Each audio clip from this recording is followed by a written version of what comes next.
Our next one is from Louise. Dear Jill, I have a strange situation. My partner works away 6 months of the year, month on, month off. We met on Tinder a few years ago. He lives 2 hours away. Now we're looking at buying a house, and firstly we were looking halfway. Now he solely wants to live in his home city and expects me to move away from my family, but 5 minutes from his. Like there's no such thing as a compromise. What should I do? I told him to buy a house on his own and I want no part in it. But is that right? Do I deserve better? His parents are also very controlling and want him to live nearby. Help. Wow. So I'm going to get this right in my head.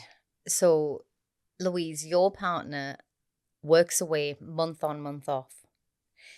You live 2 hours away from him, and he wants to buy a house with you, but he wants to buy the house in his hometown and not yours.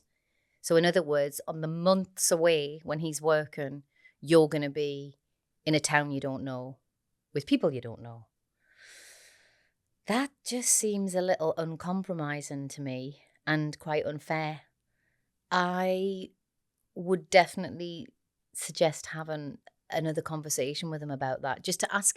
I would really like to know where he was coming from with that, because I tell you, if that was my situation and the tables were turned, I would want to know that the person that I loved on the months that I was working away was having a really nice time and was surrounded by people that they loved and surrounded by people that could support them, and God forbid if anything happened to them, could help them out.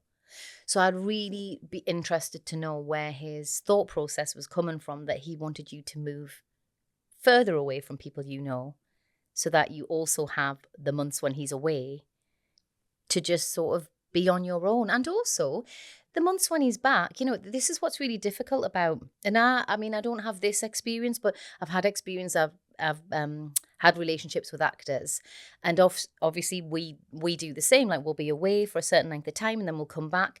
And I think the feeling is that when someone's back from home, you're supposed to spend all your time with them because they're back.